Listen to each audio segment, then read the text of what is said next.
اعوذ باللہ من الشیطان الرجیم بسم اللہ الرحمن الرحیم وَكَم مِّن مَّلَكٍ فِي السَّمَاوَاتِ لَا تُغْنِي شَفَاعَتُهُمْ شَيْئًا إِلَّا مِن بَعْدِ أَن يَأْذَنَ اللَّهُ لِمَن يَشَاءُ وَيَرْضَىٰ إِنَّ الَّذِينَ لَا يُؤْمِنُونَ بِالْآخِرَةِ لَيُسَمُّونَ الْمَلَائِكَةَ تَسْمِيَةَ الْأُنثَىٰ وما لهم به من علم إن يتبعون إلا الظن وإن الظن لا يغني من الحق شيئا فأعرض عمن تولى عن ذكرنا ولم يرد إلا الحياة الدنيا ذلك مبلغهم من العلم إن ربك هو أعلم بمن ضل عن سبيله وهو أعلم بمن اهتدى۔ سورہ النجم آیات 26 سے 30۔ وَكَم مِّن مَّلَكٍ، اور کتنے ہی فرشتے، فِي السَّمَاوَاتِ، آسمانوں میں، لَا تُغْنِي شَفَاعَتُهُمْ، نہیں کام آئے گی ان کی شفاعت، شیئا، کچھ بھی، الا، سوائے، من بعد، بعد اس کے، ان یأذن اللہ، کہ اجازت دے دے اللہ تعالی، لمن یشاء، جس کو چاہے، ویرضی، اور جس کے لیے پسند کرے۔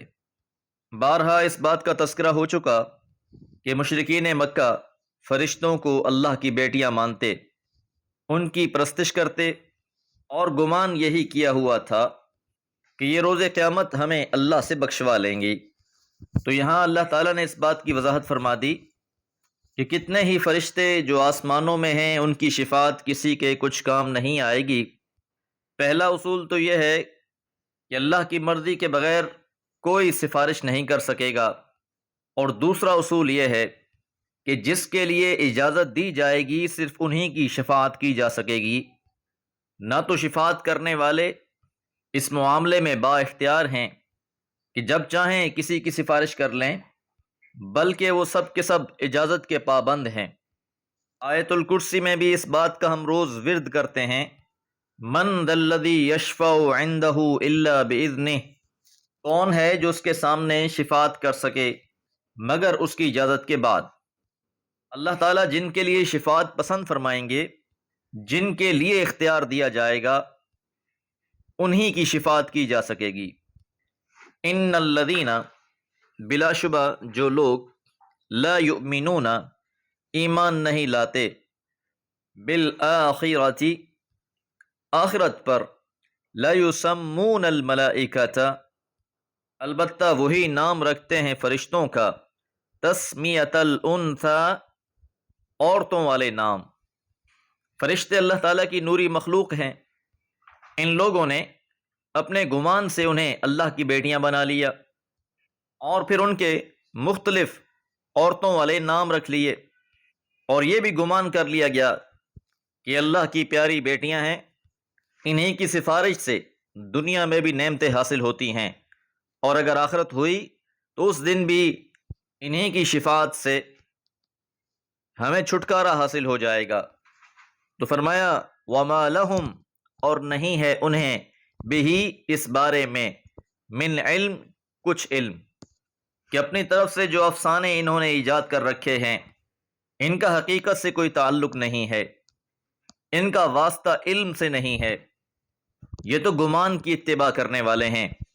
اس لیے فرمایا ان یتبعون الا الظن، وہ تو محض گمان کی پیروی کرتے ہیں، ان کے ذہنوں میں شیطان نے یہ خیالات ڈال دیے، اور انہوں نے اسے حقیقت سمجھ کر اپنے ہی گمانوں کی پرستش شروع کر دی، یہ اپنی خواہشات نفس کو ہی حقیقت بنانے پر تلے ہوئے ہیں۔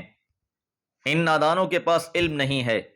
وَإِنَّ الظَّنَّ، اور بلا شبہ گمان، لا یغنی من الحق شیئا، کسی درجے میں بھی حق کا متبادل نہیں ہے۔ جو لوگ گمان کی پیروی کرتے ہیں، خیالات کی پیروی کرتے ہیں، تو اس کی حیثیت حق کے مقابلے میں کچھ بھی نہیں ہے، اور خاص طور پر جب ان کے گمان اور ان کے خیالات حق سے متصادم ہوں، پھر تو ان کی گمراہی میں کوئی شبہ نہیں۔ یاد رہے کہ لفظ ظن ہدا کے مقابل استعمال ہوتا ہے، اسی طرح یہ علم اور حق کے مقابل کی حیثیت سے بھی استعمال ہوتا ہے۔ ایک علم تو وہ ہے جو انسان کو اس کی فطرت اور عقل کی راہ سے حاصل ہوتا ہے، اور ایک علم وہ ہے جو اللہ کی وحی سے حاصل ہوتا ہے۔ وہی علم الہدا ہے، ہدایت ہے۔ اللہ تعالیٰ نے پیغمبر علیہ الصلوۃ والسلام پر وحی فرما کر علم اور ہدایت دونوں عطا فرما دیے۔ اب جو اس سے منہ پھیرے اور گمان کی اتباع کرتا رہے تو فرمایا فَأَعْرِضْ عَمَّنْ تَوَلَّى، تو آپ بھی ان لوگوں سے اعراض کریں جنہوں نے اعراض کیا ہے عن ذکرنا، ہماری یاد دہانی سے، ہماری نصیحت سے۔ تو جو لوگ بھی اللہ کی ہدایت کے مقابل خواہش نفس کے تابع ہیں، گمان کی پیروی کرنے والے ہیں، وہ حق سے اعراض کرنے والے ہیں، اور جو بھی حق سے اعراض کرے، منہ پھیرے، آپ بھی اس سے اعراض کر لیجئے۔ ولم یرد، نہیں وہ چاہتے، نہیں وہ ارادہ رکھتے، الا الحیات الدنیا، مگر دنیا کی ہی زندگی۔ ان کا مطلوب اور مقصود تو صرف دنیاوی زندگی ہے، آخرت سے انہیں کوئی سروکار نہیں۔ اور اگر ہوتا تو پھر وہ گمان کی اتباع نہ کرتے بلکہ حق کی اتباع کرتے جو پیغمبر علیہ الصلوۃ والسلام پر نازل ہوا ہے۔ ذالک مبلغہم من العلم، ان کے علم کی رسائی یہیں تک ہے، ان کے علم کی انتہا اس دنیا تک ہے۔ یہ ظاہر پر ہی ایمان رکھتے ہیں، اس کے بعد جو کچھ ہونے والا ہے، جو پوشیدہ ہے ان سے، نہ ان تک ان کے گمان پہنچتے ہیں اور نہ ہی انہیں علمی طور پر وہاں تک رسائی ہے۔ ان کی تنگ نظری کی وجہ سے یہ دنیا کو ہی سب کچھ سمجھ بیٹھے ہیں، ہر عمل کا مطمع نظر دنیا ہی دنیا ہے۔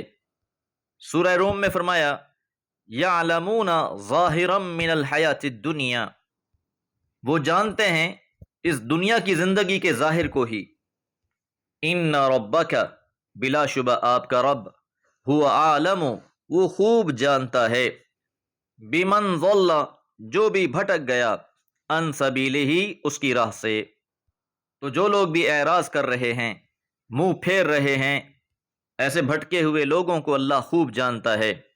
وَهُوَ أَعْلَمُ، اور وہ خوب جانتا ہے، بِمَنِ اهْتَدَى، جو راہ یاب ہیں، جو سیدھی راہ والے ہیں۔